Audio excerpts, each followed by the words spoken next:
Are you seriously going to eat, you fat blibbity blabbity blob? I mean, It's some of you might be like, continual. why would I want to start this?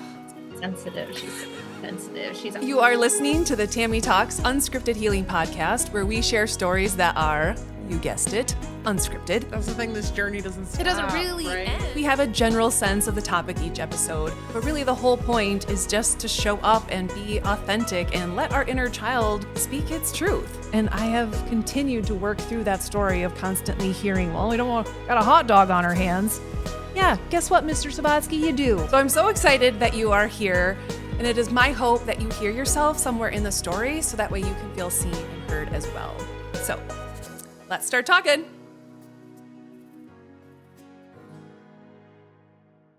Welcome to the Tammy Talks Unscripted Healing Podcast. I have a very special guest with me today. And the reason I say that, she's special in many ways, but very special in the fact that if it wasn't for this woman, Jen Clary, I would be here doing Tammy Talks Unscripted Healing Podcast. Yeah. Because she literally shoved me into this. Like, I will never forget sitting on your little loft and like, what is your intro? And read it to me. And like, absolutely. You wanted perfection. Oh my gosh, you triggered my childhood wounds in the worst way. And you knew it too. And you like were just Read it out loud. So I wanted her to come on. We had talked about you being a guest forever ago and life and things. And here we are. And so I was just like, hey, come sit down with me. Because we just always have great conversations. And I always feel like that was one of your gifts, was your ability to just see people and hear people, but also challenge people in the best way. And like, you're one of those friends, you're like, God, thank you. You suck. Yeah, basically, because you call people out, but in the most loving way. I mean, the first time we even met you, that's kind of what happened. Yeah. Yeah. Yeah. We were outside at Byrne in Fitchburg, and I heard about you. And she was just being this little beast in the corner of our outside. This is COVID. Yeah, it was COVID. We were outside working out, and I was like, "You're Tammy." And we just got so excited. And I was like, I wasn't creeped out at all. No, I was actually. You should run like, how does she faster. know me? I was like, you should run faster. You should do more weights. And that was 10 minutes into meeting you. Yeah. Yeah. And I seriously had no idea who this person was. I didn't know how she knew me. Yeah. But she was just like this amazing little, like, just beast of a lady. I was just like, I want to be her one day. Yeah. And it was so cool. But now we're here. Yeah. How many years later? 4. Because it was 2020 when we met. Whoa. That's crazy. Oh, look at us. That's awesome. Yeah. So I think you knew me because of Fiercely Focused. Like, you had heard about that program. Isogenics. Yeah. Yep. And so then you enrolled in Fiercely Focused. I think you were around 3. So that was like summer of 2020, I believe. How much has changed since then? Oh. That was pre-kids. Oh my God, Weird. it was. Whoa. You have 2 kids now. Yes. Dear Lord. Yeah. Yeah. It's like, I wasn't joking when I said life has happened. Yeah. This woman has been busy over here, as have I. So, and that's, we can get to this. That's also one really cool thing about our friendship is that, like, like, it's always there. And like, I know if I needed anything, I could call you in a moment, but you also know, like, you're in a busy season of your life in the early kid stage. I'm going through lots of stuff over here. And like, you just know, like, you're kind of like holding space for that person. And then when you do connect like this, it's like nothing ever changed and you can pick right back where you left. And it's so nice to have people like that in your life. So one of the things that I wanted to talk about with Jen, because I will never forget this car ride. So she gets done with Fiercely Focused and you rocked it. Had an awesome experience. I still remember your testimonial picture. You were like flexing on a mountaintop. Yeah. And I was riding back home from my parents. I'm in the car having a conversation with her. And you're like, why aren't you charging for this? Like, because I was only charging people at that point. Like, they just paid for their nutrition tools. Yet I had done at least an hour, if not hour and a half, one-on-one assessment with people. And then running the 6-week program, doing 1-hour coaching calls every week. With very healthy boundaries, of course. Oh, yeah. No. Yeah. She's absolutely being sarcastic. Yes. Because I would check in with people one-on-one constantly throughout those 6 weeks. And those programs ended up being, anywhere from, at least, at a minimum, they were 10, but sometimes there was 20, 30 people in those groups. And so yeah, it was a lot. Mhm. And yeah, And you had 2 littles at that time too. I did. Yeah. I did. And I think I've talked about like that was the time when I was using work to completely neglect a lot of other things in my life. And actually, that was when Aria was on the podcast with me. We were talking about that time. Like I was kind of drowning myself in work because it lit me up. Mhm. And that kept like my vibrations up, kept my energy up, kept me positive. Like that program and you women like poured into me so much and you had no idea. And that was like my lifeline. Yeah, that's why I had zero boundaries. And so when I'm having this conversation, she's like, why aren't you charging for this? Like Yeah. I have looked for help like this and services like this in the Madison area. No one provides this. Why aren't you charging? And I immediately was like, because I didn't want to help people. Yeah. So she was the first one that helped me expose that massive worthiness wound. Like, oh, crap. And then you were always on me about it. Yeah. And it's shaped and shifted like a lot since then. I mean, I feel like you've built a really healthy business and and you've grown this to a different avenue, which is beautiful. Trying, man. Trying. Yeah, the boundaries are real hard for a people pleaser. And that is one of the main things I wanted to talk about today with you because you provided an example for me that I have never seen before. And it was so refreshing and so clear and so kind, but also so direct that I was like, oh, I remember the first time you're like, you can come over, but you need to leave by 1. And I was like, oh, okay. Yeah. But it was great because like, then I knew. And it saved the awkwardness about my overstaying and that kind of thing. And so you've just always been so great at communicating that. Even if you call, you're like, I've got 3 minutes. And you just say that right up front. So if you need, and then you literally like, I gotta go. And I love it. Mhm. It's so refreshing. I'm like, wow, what a world. I'm grateful that you receive it well. I wouldn't say received 100%, but I mean, to be clear is kind. I mean, I, it is awkward when you don't know where the line is, or Yeah. I remember texting you even when we first met, like, I was like, Joe, I don't think I should reach out. Like, it's at night. And I knew you would respond. Yeah. And I think that's the hardest part. But I mean, you kind of touched base on that. Like, you were kind of using that as a escape, but that creates expectations of what you think you should be doing Oh, absolutely. or what you think to hide. But it's kind of hard because at that time, your capacity was different too. Like, it ever was changing with the kids growing up, your marriage. I mean, and I would say that that's the boundaries and creating clear boundaries, but also acknowledging that in different seasons, different times, like our capacity and expectations do shift. Yeah. And I don't think that we acknowledge that like Yeah. at all. Totally. I just had this conversation with someone where like I can't be everything for everyone in this season of my life right now. Mhm. And that was really hard for me to say, but it also felt really good to say was that I was finally starting to not only protect my boundaries around time, but also my energy. Because just like stuff like this, it requires so much energetic output that after this, like I kind of have to close off to the world. But you're right. It's setting those expectations because I kind of created my own hell because now I was responding to people within minutes. Mhm. So then And- if I never did, now I feel like I'm letting them down. And now there's, again, this expectation. And why aren't you responding to me right away? And again, for a people pleaser, that is your freaking nightmare. Yeah. So it's taken, I mean, that was 4 years ago that you pointed that stuff out to me. And I'm still working on that and getting better. Mhm. But yeah. Yeah. So where did that come from for you? Like, has it just always been the case? Or did you find a time in your life where like, whoa, I need to set better boundaries? Because I've never met anyone like you. It was like, are you real? Like, how do you? I would say, I mean, with being in real estate and appraisals, like being in my own business owner, I have the time block. And Yeah. when I work, it's production and income. And you understand that. So there is this grind mentality that the society has, and the busier you are. And I remember my mom, like, maybe they're from a different culture. And yeah, but I think it still resonates with the American society that if you're busy, it's good. Yeah. If yeah. you're silent or bored, you are Oh, yeah. nothing, right? And so I think creating that understanding that maybe the hamster wheel isn't what we're looking for. Oof.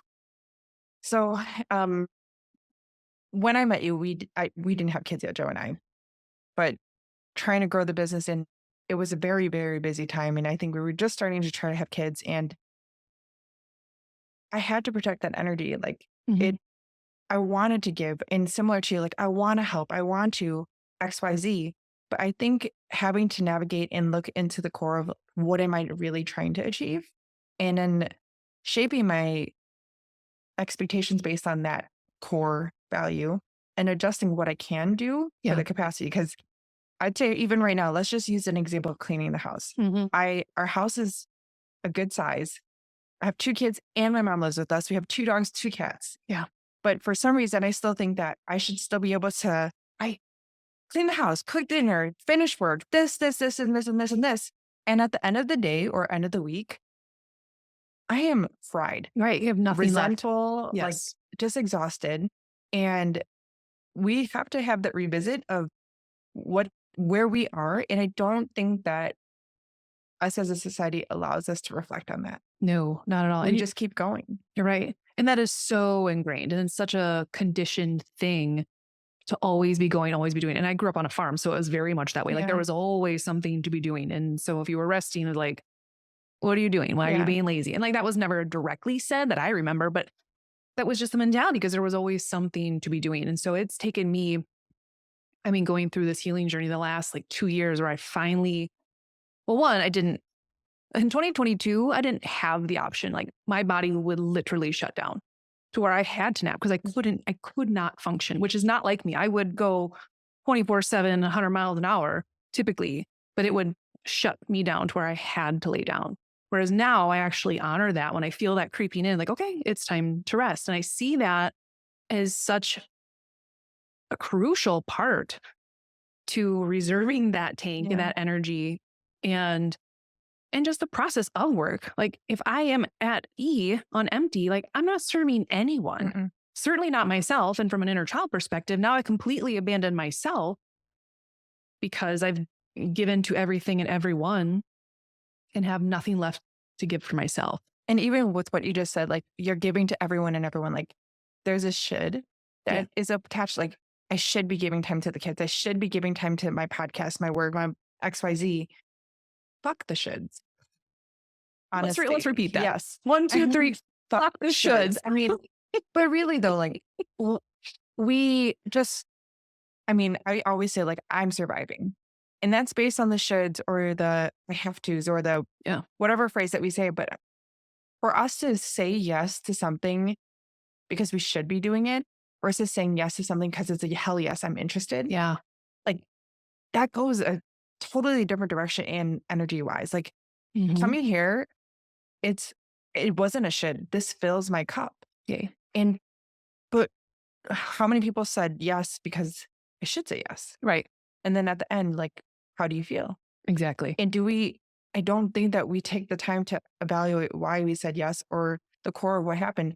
So backtracking. So Tammy mentioned that I forced her into this podcast. But originally I had wanted to start a podcast as well. And so we were interested in learning alongside each other. And I'm so grateful that you got launched. But I actually decided to step back because even despite why I wanted to do it, like pass on the message of at that time, my mom just moved in and trying to Yeah. interpret that. I wanted to spread the word. I wanted to heal. I wanted to XYZ. And I was like, and I had to step back. Yeah. Like, got all the equipment. Yeah. Like, there was just a deep dive. Like, I invested in this producer. I was like, done. Like, Yeah. I'm very much, let's just go. And I really had to take a step back and I was like, oof, like my capacity, this was really overfilling my plate Yeah. to the point of breaking. Yeah. And I needed to step back. And Yeah. it hurt to not be there, but like there is so much relief that I have today Yeah. that I didn't take that on at that moment. And so evaluating that capacity versus what my expectations or hopes were of the podcast, like, Right. it's going to change. And if I come back to it, I know that there will be beauty in this and that Oh, yeah. time might be different. It's got goosebumps. Yeah. But it's, yeah. Well, and how many people would have said like, well, I already bought the equipment. I already invested in this. I should do it. When if you are going to do that again at zero capacity, like what are you even putting out? Yeah. What are you actually able to give? And if you're giving to that, what is the sacrifice in other areas of your life? It's likely going to be your family. It's likely because I will tell you what, like I had no idea how much work this was going to be. Yeah. And I mean, yeah, it was one thing to have the producer for the 8, I was going to say seasons, but episodes. Yeah. There we go. That's what I was looking for. That was much easier. But again, like if you were to ever start doing this stuff on your own, like I am now, like, holy crap, it feels like well over a part-time job to do all this stuff. Even just setting this up before we got here, I was like, yeah. And so, yeah. And I've had to look at where in other areas of my life am I taking away? And certainly it's taking away from building other areas of my business. And that's why I was like, well, I better start getting this thing sponsored in part, if I want to keep it going, because otherwise it's like, so there's stress and pressure that you don't even expect. And if you're just doing it for fun, that's one thing, but fun can only go so far. Yeah, exactly. And to be able to step back and like, maybe this isn't the season and this equipment can always be here. And if I ever do come back to it, like what a cool story that I honored the timing of this and trusted the divine timing in all of this. I think that there is power in that grace. Oh, yeah. And I mean, we say it till we're blue in the face to everyone else, but when we look inward, it's so hard to apply. So it's a constant battle right now, even in our home. Like my son is almost 3. Yeah. Ooh, in a month. That's crazy. Yes. Where And does the time Camilla's go? just rocking it and being this fierce little lady. And it's just, Oh, look at her mama. Oh, but it's, I would say the past year has really had me like look down. I prioritize a lot of like the external noise or like numbing, I think is a good way of like, Yeah. so you kind of hit on it. Like you dove into your work. Yes, it filled you, but it was a numbing Totally. part too. We scroll on our phone, whatever you want to call it, workout. I mean, Oh, yeah. Oh, absolutely. I'm well well, aware that that is a way that I, but we numb and like Yeah. we try not to reflect. And that's, I think, to a huge detriment to ourselves. Yeah. And I mean, we've had some really strong talks about like, what are you doing? And even with me, like, I don't know, I love my husband and I'm so grateful for everything he's done, but like, I don't have the capacity to like do date nights. Yeah. And to put more effort into like repeating what the teacher said to reiterate these things. It's tiring. Well, to that point, and this is just from the outside looking in, and what I know about you too, is that you're pretty good communicators. And even though you might have opposite viewpoints, like you respect that about one another. And I feel like communicate when like, hey, I'm feeling like I'm drowning here. Yeah. You're really good at speaking up about that. We are good at that. But I don't know. I don't want to call it like the mom fog or whatever you want to, but like he'll be, an example is like, hey, I want water. He'd be like, okay. And then he comes back, he doesn't have water. Right. So it's like so minor. Oh, yeah. But you said K. So now we're recognizing as we're going into life, like right now we are in the little baby stage, but like sports, whatever you want to call it, like the different season, each one, we have to reevaluate our communication. So like, I noticed that we were missing, like I said, can you give me water? He's like, K. He didn't come back. So there's just the annoyance or whatever. I'm like, why not? And then we're recognizing right now, we're not hearing each other because we have so much noise in our head. Yeah. That like, I don't remember you saying this. And so we actually had to redefine, like when I said, can you get me water? And he's like, okay. I'm like, no, we have to repeat it. Like, yes, I'll get you water. Because we aren't. Yes. So now like coming back to that capacity expectation, like we had the expectation prior to kids, prior to my mom moving in, that like we heard each other. We have that capacity to like listen. But man, that's changed. And like, even I'm going to call sex, right? Like our expectations, like I'm going to joke, but like 7 days a week, right? That's going to be all, no, yeah, right. Like I know. But like we have to schedule it now. Yeah. That's just our season. Yeah. Like, and I'm not saying like, oh, 6 o'clock, let's take up those pants. Like, it's not like that, but I mean, it's this constant reminder of that's just where we are. And then in 2 months, in a year, it's going to be different again. Yeah. And we're going to have a different communication style, different seasons, different capacities. And that's okay. But I think realizing this, and even for you, I'm just going to say, like, there's a lot of transition going on for you too. And Yeah. like, maybe what worked when you were married, or when you were littles, when you were XYZ, like, or when you were working at the hospital, will maybe not Oh, work yeah, today. And for sure. have you taken the time to see Oh, your yeah. kids? Because I mean, I would say Arya is so in tune. Like, she is Oh, yeah. so, I mean, and Arlo is just this little fire, like, he's just this little second firecracker. Like, Yeah. but we put a lot of pressure on ourselves to raise these beautiful children, Oh, yeah. but each season is going to be different. Like, so what Absolutely. you provide was different from Mm-hmm. what you provided for Arlo when you breastfed 1,000 days, remember? Like, and then, like, it's so Yeah. different in 2 years. Like, how have you really, because there's a lot of changes that consistently, that's the only constant thing. Yeah. Change. Absolutely. Well, and that's such a good point. And through my own healing journey and having to reparent, it has really forced me to look at how I respond to them, how I meet their needs, and just all of that. And it changes all the time. And as I'm healing, it's helping my kids, and it's completely different relationship with them now, even just a year ago. Mhm. And going back to this whole water thing, and this is the kind of stuff that I want this podcast to highlight for people, is the reason that is so irritating, because it's such a small thing, right? But again, from an inner child perspective, you didn't feel heard. I felt You're not dismissed. feeling seen. Yeah. Feeling dismissed. And that will trigger your inner child every single time. And it can be something as small as you forgot the water. And think about how many, I think about that with the kids. Like, they'll ask me to do something. Hey, Mom, can you get me this? And I'm like, 10 minutes later, I'm like, oh shit. Mhm.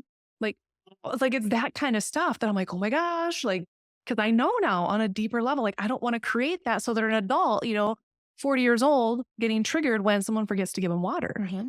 But what's so powerful about what you're doing is saying, hold up, maybe we just need to repeat that. So we reaffirm that message to make sure that you are actually hearing me. Because you're right, it is so noisy. It is so noisy outside of, or in our head, and even outside of that, to be able to communicate that, because so many people would let that one little thing just fly by, all of a sudden, like, building resentment, like, oh, you give me the fucking water. Mhm. And then it's the next thing and the next thing and the next It thing. just And then builds and builds. it builds and builds. And pretty soon, I've talked about this on this podcast, you build this tower of resentment, this tower of resistance, and eventually it comes crumbling down. And now you've had this massive fight or blow up or whatever. And like, if you just would have said, when I asked for water, you said pay, but you didn't, Mhm. oh, because again, in that situation, it wasn't that he like deliberately dismissed you. It's that he had a million things going on in his head too. And so just being like having these simple conversations, but it's so triggering for people, to be able, again, for a people pleaser, like, oh, I don't want to come back and say, like, I asked for water. Why didn't you give me water? Like, oh, now I sound like a bitch. Like, no, Yeah. I'm, You ready to be in the spotlight? I'm regretting having her on here. So when I came in, I asked for a tour of your beautiful apartment. Yes. And there was moments where you're like, this is it. This is all. And Yeah. I feel like you've made this into this beautiful home that you are able to create the space for you. And there was moments where you're like, this is it. That's all. And Hmm. why did you choose to say the way that you did? And what are your feelings around it? That's a really good question, because as you say that, I'm like, I love that this is all it is. Like, I love that I don't need much. Mhm. Like, I'm not fulfilled by material things. I'm not fulfilled by stuff. And I'm like, I feel like this is all I need here. And so, yeah, it's interesting that maybe I mean, I'm sure that was my ego, like, kind of downplaying, maybe like, oh, this is it. This is just my little tiny place. When really, I love it. Mhm. I don't want anything more than this right now. Like, this is the season of my life, and this works so well. I love everything about it. So, like, yeah, that's interesting that I didn't Mhm. even catch that. Maybe my ego was like playing it off as like, because I'm not embarrassed or ashamed at all about the space. Like, this is truly all I It's need. beautiful. I Yeah. mean, I feel the home of it. And that's kind of where I was like, going to question Yeah. or challenge to say, like, this might not be what you thought it would have looked like a year ago, 2 years ago, 5 years ago. And there's beauty in what it is today. Oh, yeah. And we don't give ourselves that and. Yeah. Oh, I love that. Like, The end. I don't know. Like, this is, I mean, just looking around, you've made this a home but we expect that at this age, we should be this. I should be able to do this. I Mhm. should have this much in savings. Like, fuck the shoulds. Yeah.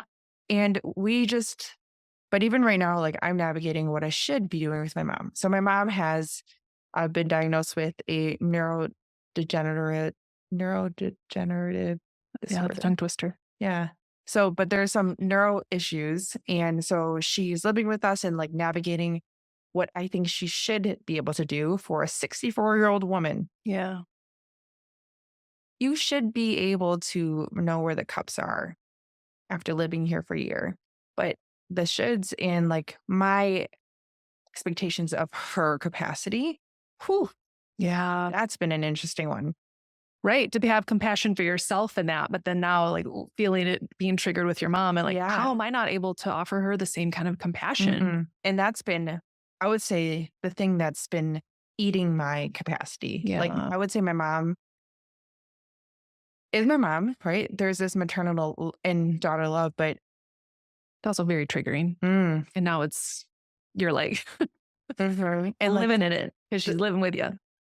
there's no out. Like, and Mm. it kind of sucks because I expected my home to be my safe space. Yeah. But because now we're sharing our home with my mom, it's just like, I feel like we have to hide sometimes or like seclude or whatever else word you want to say. But Yeah.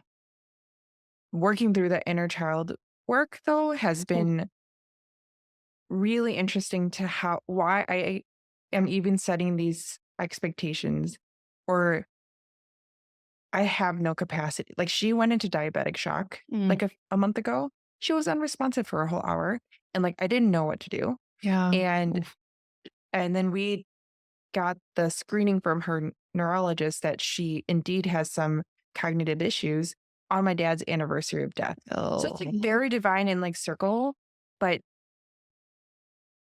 I am in the dark of how to navigate this. And I expect for me to give grace. I expect myself to be able to do this for my mom. Like it's my mom. Of course she's going to live with us. Of course we're going to open our home, right? Like, Yeah. but boy, oh boy, that has not kind of came into fruition what I expected or thought it would be. The capacity load has been like 100 times harder than I ever could have imagined. Well, you're right, because on the surface, yes, that's what I should do. That would be a kind thing. Mhm. Any kid would want to be able to offer that kind of support for their parent. But you have no idea how much it is going to rip off any band-aids you had and expose every single childhood wound that you have. And I remember when you told me that she was moving, I was like, oh boy, like you better get ready because It's been a crash course for sure. those would Yeah. Thankfully, my therapist has sent me over a trauma workbook to kind of work through some of this triggers. And it's a work in progress, that's for sure. And it honestly, like it never ends. And I say that in the intro every single episode.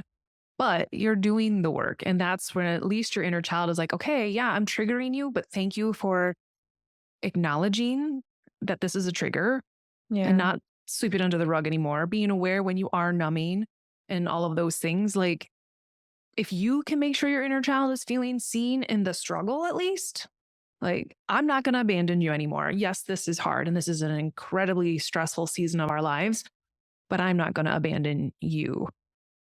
And hopefully that's something that is like anchoring you into all of this, that you are doing the work, even though it's hard in this ongoing process. You're like, yeah, I don't buy this shit, Tammy. I mean, I hear you. I do. Like, but that's one real. I definitely feel like you mentioned the word anchor. Like, I don't remember where I heard it, but we need to find our own anchors. What's very important to us. And I mean, Joe will always be my anchor. And he's such a strong man. He's an Iron Man. Oh, half. Shout out to you, Joe, for sure. But I feel like I'm just drifting. Yeah. Like I feel like for sure I'm just barely catching air. And that's kind of where this whole capacity expectations, like at first I was debating whether or not I would come here based on the capacity, but I was like, no, this is divine in the timing, because I know whether I came here or not, like I'm going to still be processing my home life Yeah. with specifically with my mom and these triggers. And I know something beautiful will come out of this. Um, but I just feel like I'm a robot just kind of making it through the day. Yeah. Well, and how many moms are you giving voice to right now by like, this is the season of life and how are we going to navigate through it? And it might be like, I'm going to accept the fact that I'm a robot, but I'm still going to try to find things within that to protect my boundaries, to protect my energy, things that do fill my cup. Like you have to be really intentional about those things Yeah. when you're in that season. And I feel like you do that better than anyone, even though you would describe yourself like I'm surviving, I'm like barely hanging in there. But if you didn't do those things, whoa. So props to you because those aren't easy. I think I love Tammy time because like every single time we've gotten together, it gets deep. Yeah, always. But I mean, we talk about our struggles, we talk about our successes. And I think we're coming into a time in our society that, at least between my mom friends, like we aren't saying we're fine. Like, and let's sweep off and let's keep Amen. going. Like I'm grateful that we're able to share that with each other. And what I was going to share was like, my herd looks different from your herd. Yeah. But also my herd looks different from my mom's herd. When I look at my mom's herd, I'm like, we have a pretty easy, like, you literally are just hang in there. But she got completely moved from her home. Like, and then she's an immigrant. Like, there's so many things that have made this very hard for her.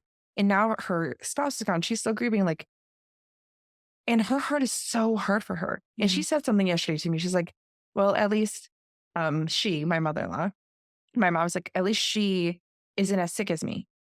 Like comparing her heart to like, oh, don't do my mother-in-law is hard.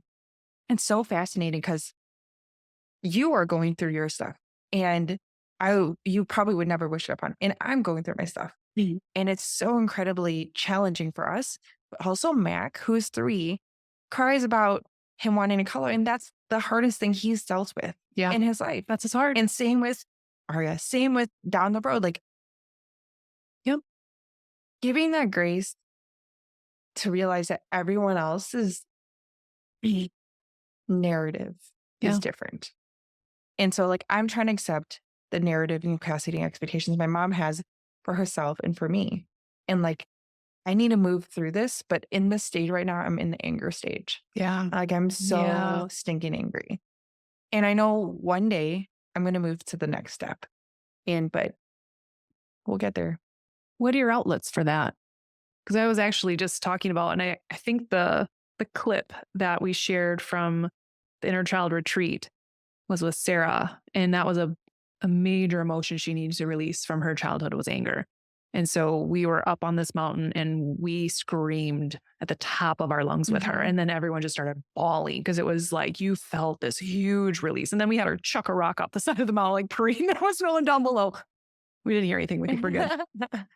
But, and I know like working out, like that's something you've made a priority in the past.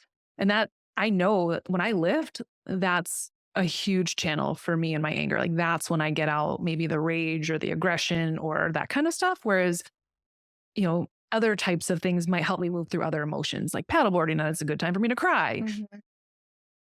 So how do you feel like you're allowing yourself, because you're feeling it, it's coming up.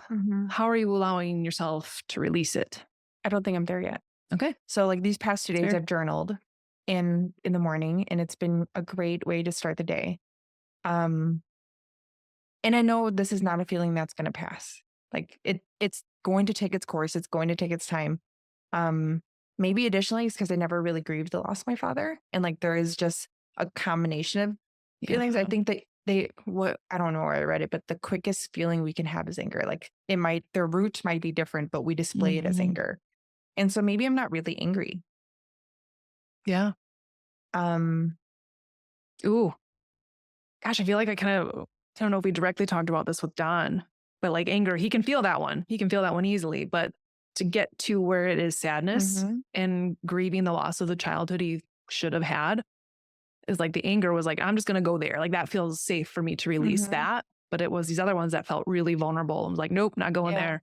Because my parents and I, we've never talked. Yeah. Like, I don't know if it was culture. It can be all. But we didn't talk about the difficult things. Like I was to be seen, not heard.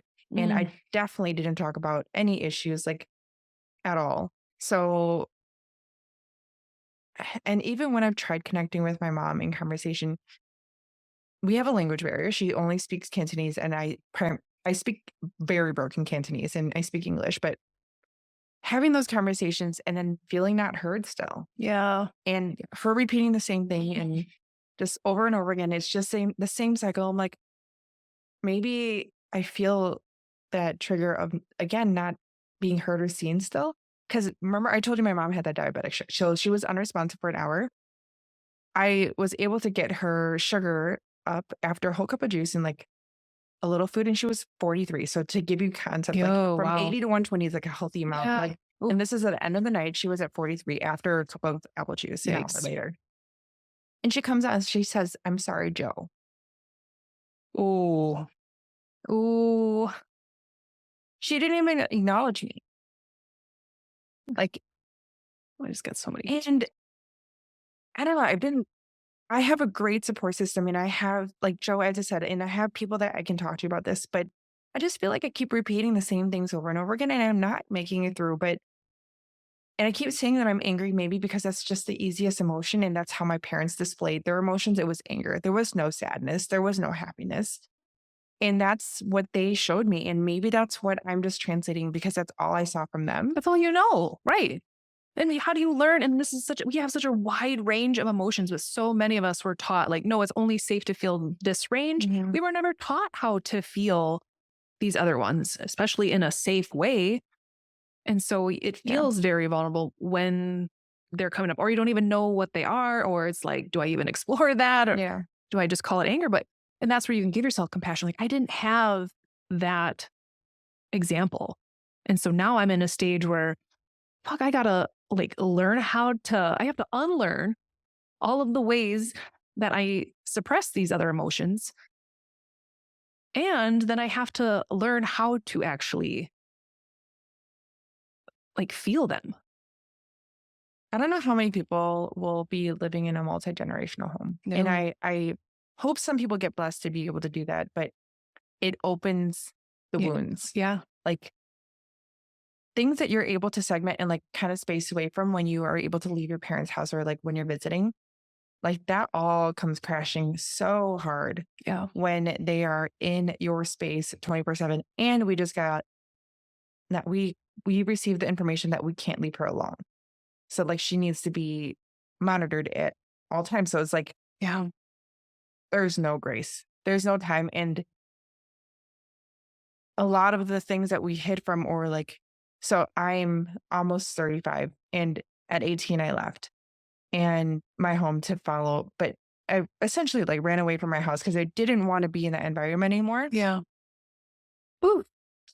Right back in it. Yeah. Well, and you cannot run. You cannot run from your childhood wounds. And I just got a message from someone the other day. I posted a reel and this woman had said, like, now that my son has moved out and all of these childhood wounds are now coming up because now she's alone and has to sit with herself. And like, they're going to show up somewhere in your life.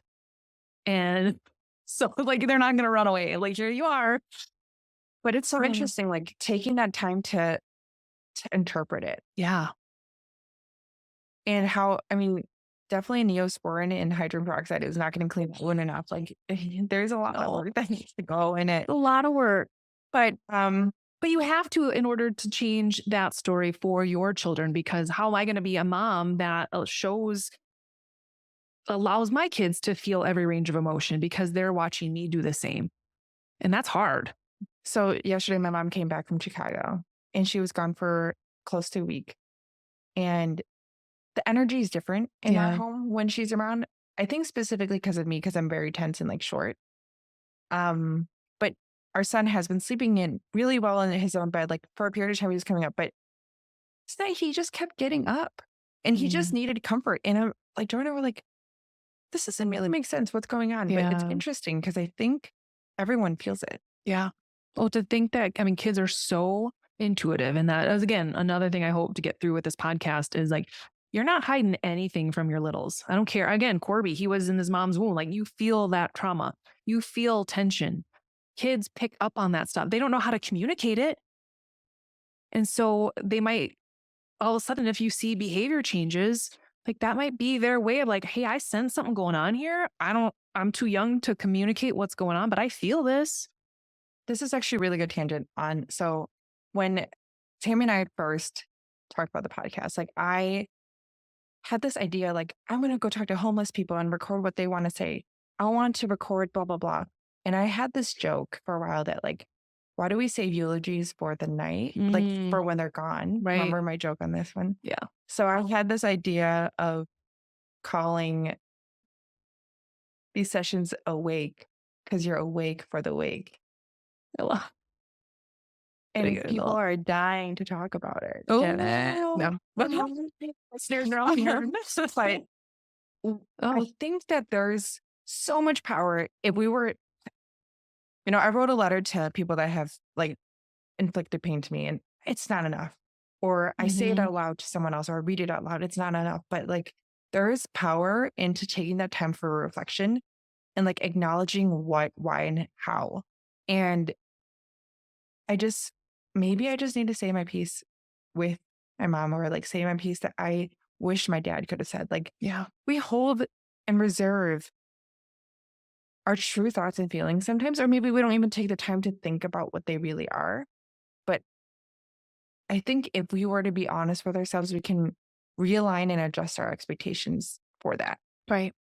Well, and it is hard because like you might want to have that conversation with someone, but like you said, if they might not receive that well, you have to completely release any expectation of that outcome. Because I mean, this happened in Nutrition for the Soul. One of the women wrote her dad a letter. And I was like, you have to be okay with the outcome because he, maybe be like, oh my gosh, I'm so sorry. And that is not what happened. And she had to be, and she was prepared for the alternative. And that is what she got. But like at the end of it, did it give me peace? Despite how it was received, did it give me the peace of mind? And if you're not ready for that, then you can't do that, right? Like you have to be able to release from that outcome. And that is probably one of like the biggest gifts in my healing journey is that like I can release this outcome. Like I'm going to do what feels aligned for me. I'm going to do what feels good and make sure it's not a should. And if I'm okay with that and I can release that, like I can't change anyone's perception of me. I can't control any of those things anymore. The only thing you control is yourself and your like if I know my truth and I know my intentions, at the end of the day, like I'm at peace. I think if there were intentional times to reflect where we are in this day, this week, this month, I think the world would just be a little bit more. I mean, we're a very anxious generation. Time. Yeah. And if we were to just give ourselves that space to just really look in, like past the anger or past the shoulds or past the noise and stop numbing, we can really find a lot of joy. Yeah. But even just in our conversation, you can already start to see the layers in the process of this journey is like, first I have to want to even not even want to acknowledge that I'm on the hamster wheel. Right. Like, what am I doing? Like I'm on freaking autopilot. Like I need to wake up. But then it's the whole process of like, how do I get out of this freaking hamster wheel? And then accepting the changes of, well, when I'm out, then what? Because that's a whole other thing. And I think what I love about the stage that you're in right now, I'm probably in it in my own way. And I've talked about this whole like butterfly, caterpillar, chrysalis thing, but it feels like right now, and not just because of the season of life that you're in, because of the healing journey that you're on within the season that you're in, is like, you're in that very like fragile chrysalis stage where it's like, I can't have this outside input, even though like I'm constantly being triggered. So it almost feels like you're in this little chrysalis trying to figure yourself out, trying to heal these things, trying to like, who is Jen? Mm-hmm. But yet there's all this stuff like banging on the outside of this. And I think when you talk about even like having the support network is sometimes you need those people around you to help protect that. And that was very much, like my circle got real small and still is. And I'm like cool with that because I'm like, quality over quantity for sure. But like I needed people outside of that chrysalis to kind of fend off like energy or, energy vampires or like people that were not respecting my boundaries. Like I kind of needed people around that to help protect me. And I know one thing that if I could call you out is also like allowing yourself to receive help in that. Yeah. Because and it makes sense. You are used to, again, you moved out at 18. Like I'm done. I'm on my own. I'm independent. Like, and in many ways that has served you well, like in your career and business, right? Because you are super driven, super successful, like go, go, go. But like now it's really asking you to do the opposite of that. Mm-hmm. Slowing down is hard, especially when like there's so much pressure in the back to keep going. Yeah. Mm-hmm. Yeah. Well, and I loved you had mentioned about like the letters to people. And I think that can be super healing. But I think part of that is also, like you said, it doesn't necessarily go away. And I think that's kind of where you're like peeling back the layers of the onion. But is it each one of those is like, okay, I'm uncovering another like layer of this wound. But is it getting to the core of it? Because in those cases, to me, it's like those are all the little tests that we got along the way. Mm-hmm. So you're making peace with all of those tests you got along the way. But what is the greater lesson in all of this? And That's is a good it question? Yeah, like is it true acceptance? Is it true unconditional love from you because you might not have received that growing up? And so all of these people that hurt you throughout your past were showing you that or telling you that, hey, you're not worthy of my time or attention or whatever it was, that unconditional love, when really like at your core, like this is more about your parents than these other people. It makes me kind of scared to say how much my parents impacted me. Yeah. Because I mean, I'm very much in that, we're all in this stage, parents, right? But like, we don't know what's going to stick and what's going to impact and what's going to be the lingering effects. So I hope I'm doing okay with my kids. I love my kids. I hope, we raise good children, but. Well, I'll call your parents. And you said like, I don't know how much like digging into that. Yeah. I know that they affected me. My question now is how much power do I say I had bad relationships because of my parents? I'm just saying. Yeah. Or I didn't succeed because of my parents. Like in the end of the day, you have control over your own actions. And I think that it's an and. Yeah. My parents impacted me and I made these choices because I didn't ever reevaluate. I didn't ever look the other way. Like I think I'm struggling because there is an accountability 100%. piece, right? And I think that is a really important piece to the inner child stuff because people will see it as like, well, I don't want to blame. You're not blaming your parents. It's just exposing the wound. And these other experiences were like always tried to bring you back to the healing, not to blame them. Like, oh, I did this and this and this. Like, no, I was always trying to bring you back to the healing that needs to happen around that. But you're right. It absolutely takes ownership. And I always say, the wounds are not your fault, but the healing is your responsibility. Mm-hmm. It is your responsibility. Otherwise, you will pass it down to your children and it'll continue to be a generational thing. Yeah. And that's what you're doing. Is like, I'm acknowledging like, yes, they impacted me and it's my responsibility to do this work. So I'm not passing it down. So one thing that's been interesting, as I said, having my mother in our home, talking about triggers and stuff. So I see my mom was the primary caretaker for my daughter when I would be at work and I had to shift. But seeing some of the things that I kind of remember as a child. Yeah. Like she's not a hands-on roll on the floor grandparent. She never was as a parent. And like, I'm very much like, let's wrestle and let's just, get down and dirty. And I feel like I'm very much the opposite from her because I did not have that connection with, but they were also surviving. Like they Yeah. were immigrants. Like they did what they could. She Yes. worked Yes. Yes. as much. Yes. They did, and there's grace in that. But I think I get so sad Mhm. because I just see her like sulking in the corner, and I just remember Yeah. thinking for the longest time that like they didn't want like I didn't Ooh. bring them joy or happiness, and now I see this with my kids, and I'm like trying to protect.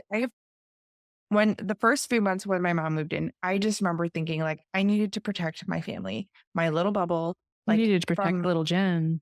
yes, but like Yeah. from my mom's Yeah. negativity or something. But like I'm realizing that right now as I'm speaking, like I need to just move through this feeling of the hurt that I used to feel when I'm seeing this with my daughter or son. Like Yeah. it's just You bringing, don't want them to feel all that. I don't. And so like I'm compensating the other way, but like Yeah. I don't have to react to her because of what I used to feel as a kid. Right. Well, where does that come from? We just said like they didn't want me. Like where does that story come from and how did I think comparing, so my affection and love I learned from movies, yeah. right? 50 First Dates, whatever rom-com that you want to name, that's where I learned. Like my parents never hugged, kissed. Yeah. Like we didn't talk about money. We didn't talk about anything. Yeah. Um, and my dad says it was a joke. I brought it up to him once, but he's like, he was an alcoholic.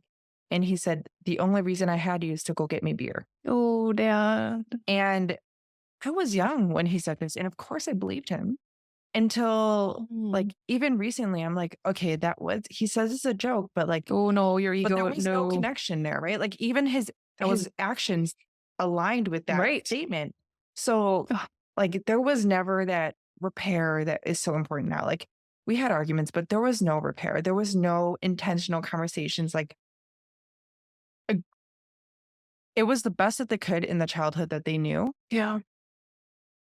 But compared to the movies and like what I Yeah. thought it should look like, it was contrasting so hard. Yeah. Um, and when Joe and I decided to start a family, like we had to evaluate what worked for us as children and what didn't. And I still struggle with finding the little glimmers or pennies that my parents fed to me, but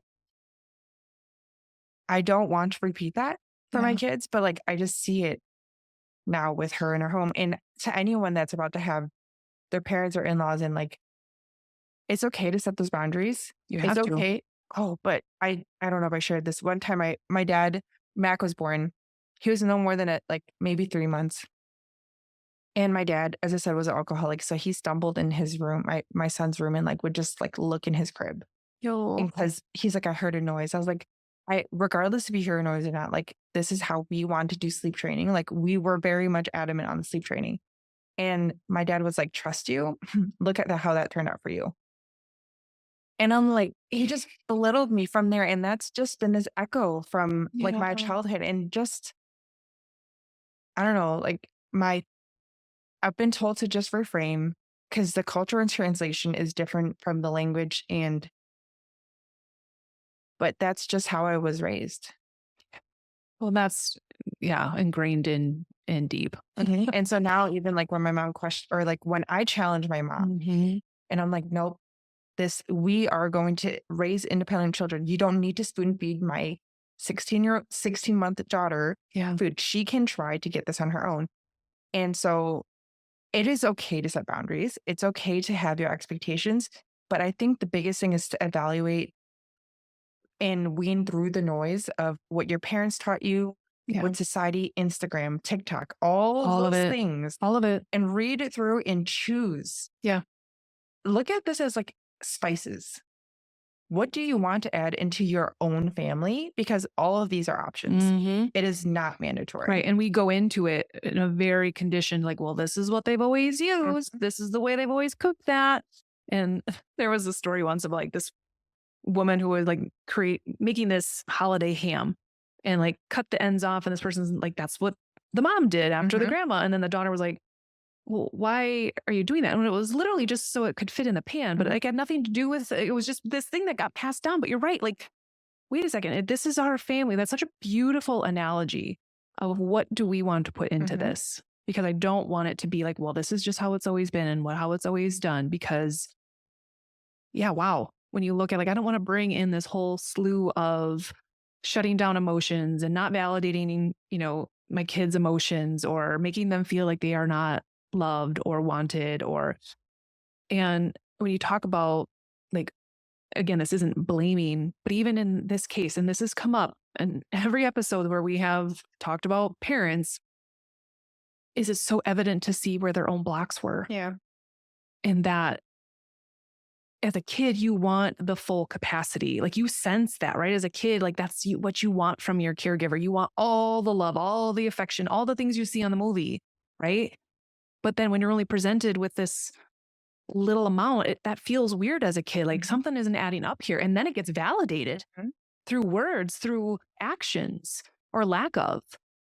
And so all of a sudden, it's your ego will tell you these stories of like, oh, I must not be, because I'm not worthy of all of their love, when they only had access to this much. And for them to show emotion and affection must have felt so uncomfortable that they couldn't even give it to their kids. Like, it makes me sad for that generation to be so closed off, to not be able to, like, at one point, like, my kids kind of cracked me open. Like, I want to be able to give them, like you said, like, I want to give them all of the things. I want to be rolling on the floor with them. I want to be that parent. But there's also this little inner child in you. It's like, I deserve that too. And this is where it's like, okay, I can grieve that I didn't have that. And there is that grieving process and feeling the sadness of that. That's where I am. Yeah. Feeling the anger of that. Like, you're maybe stuck there, but I think you need to go deeper into feeling the sadness and grieving that. And not only I didn't giving realize we were in therapy today. Oh, it's absolutely it's actually both. Yeah. Usually we go back and forth. But this is the key, is that so many parents end up giving their kids what they never had. Yeah. What happens is they forget about themselves and that they have their own little inner child who is now feeling like, oh my gosh, this is so great that you're giving this to your kids, but what about me? What about us? We deserve that same kind of love and attention and affection and unconditional love and all of those things. And so it's like, where am I not accepting all of the parts of me? I would say even what you just touched on, like, I think I'm getting a crash course because my mom does live with me. Yeah. But like you mentioned, that friend that now is an empty nester and now is crashing in. Yeah. I feel like you can't run from this, like you mentioned, but like the timing and when that gets exposed is different. But yeah. Making that intentional awareness of that this is what's happening. I do need to get past the anger because that's just a superficial level there. When do you need to go somewhere and scream? Because I will join you. I got some pillows. Yeah. What do you need? As soon as this is done. All right. Yeah. Arlo's got some boxing gloves, little punching bag in like hall. Yeah. But yeah, you're right. And I think that's so beautiful that you're acknowledging, like, this is where I'm at, but I do know that there's more. There is more that I need to feel. And right now I need to move through this stage. My expectation prior to this conversation, though, was it's been 10 plus years. You should have been through this. Ooh, yes. And like, it's so interesting to have these conversations to really get that mirror and say, like, no, you're still in it. Every day. And when I'm 60, when I'm 90, when I'm whatever, I will always have that constant background noise, that the defaults, the unconscious that I never knew was playing. Yeah. But I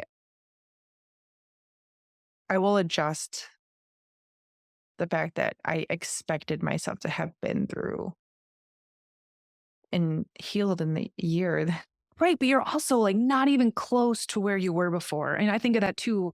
Like, I am not the same person that you met 4 years ago. Like, not even close. Yeah. But that was in stages. Like, I had to go through so many different stages within those 4 years. But now looking back, like, holy shit, like, I've always been on this journey, but just in a very different way, like in the muck, feeling like I was in quicksand,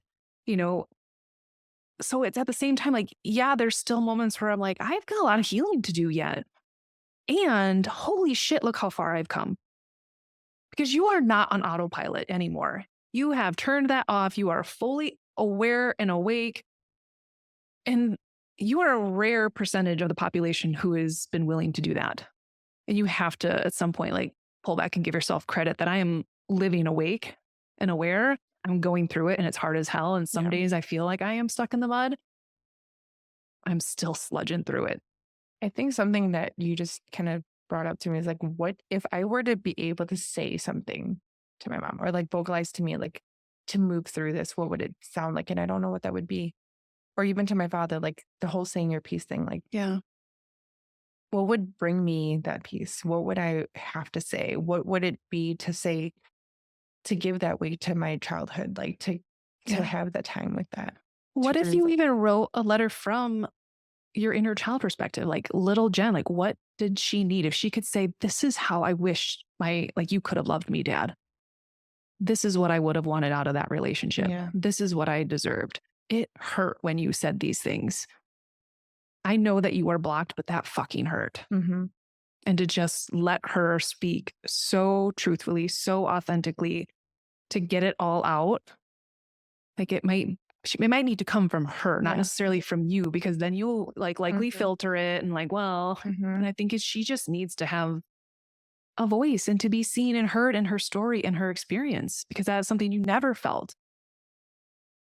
And for you to see her and hear her and her story, like that's what she needs. It's not going to come from your parents, and it can't from your dad, right? And now it's likely it's not going to come from your mom. She needs you to see her and hear her in that story. So it might be letting her speak. I'm really curious of what little Jen was like. I see it in my daughter. Yeah. Man, how that cycles. What do you see in her that you... She's so feisty. Yeah. But I think the main difference that has happened is for both kids, but Camila's really feisty, but like letting her be that. Yeah. In a safe space. Yeah. And did that get shut down for you that you were? Yeah. And even Mac, like when he's crying, like how many times where it's like, stop crying, I'll give you something to cry about, right? No, but like they have emotions because you taking away that chocolate chip cookie was the hardest thing that they've experienced in the 3 years of little life. Yeah. And not saying like, you're so stupid, like shut up. I've heard that, right? But like we were, I don't know, but I was shushed all my life. And I'm guessing some people may resonate with that. Oh, yeah. And we try to break the cycle. Again, you think how far that goes back. That's going back to being a baby. Because you were crying. Well, your caregiver assumes your needs are met. Well, apparently not, because the baby is crying. And that is all they know as a way to communicate. So we were being shushed from the moment we were born. So yeah, no wonder we're a generation trying to find our freaking voice. Like, it makes total sense. But I love that you can start to see, like, who was Jen before she was shushed, before she was told to be quiet, before she was told to be this socially acceptable version that was tolerable for your parents. Like, who was she? And for a lot of people, they don't even remember. But it's when you can start to pick up those nudges from your kids, like, oh my gosh, that reminds me of me, like tapping back into her. Like, oh, I appreciate this. And I will write that letter. We'll see where it takes me. Yeah. If you need a safe person to read it to, I'm here. If you just need to burn it, if you need to do whatever feels right for you. Yeah. Well, this week's on Tammy Tardy. Oh, yeah. This was also a very unscripted episode. Before we came in, what are we talking about? Yeah, we literally sat at the counter so what are we talking about? Well, I think you're really good at boundaries. Let's talk about that. You talked about the capacity that we have, and that is literally where we started. But speaking of, I do. Well, I was just going to ask you. I was going to say, what are your boundaries on time? Because we need to get you going. So, yeah. All right. Well, thank you. I mean, that you just allowed you and little Jen to be heard on a podcast and sharing your truth and your story. And so I hope she's feeling validated. Well, yeah, I mean, that's your ego. Yeah. Your inner child is like, oh, goddamn time. And so keep fostering that. Keep being intentional about letting her be heard. So thank you, Tammy. Well, thank you. Because, man, you've turned it around on me many a times, which is, again, why I value your friendship more than you know. Yeah. Because not everyone's willing to do that. You need friends in your life that are saying, hey, look at these blind spots. And so you've played in a very important part in my life over these last few years, because I have definitely needed to look at some stuff that was hard to look at. So I love that we can be that for each other. We learn. Awesome. Well, thank you. Thank you. Bye. On that note, everyone, Jen's got to go. She's got her boundaries set, and I respect her dearly for that. So thank you so much for being here. Get back to those little kiddos, and we will see you all next week. Bye.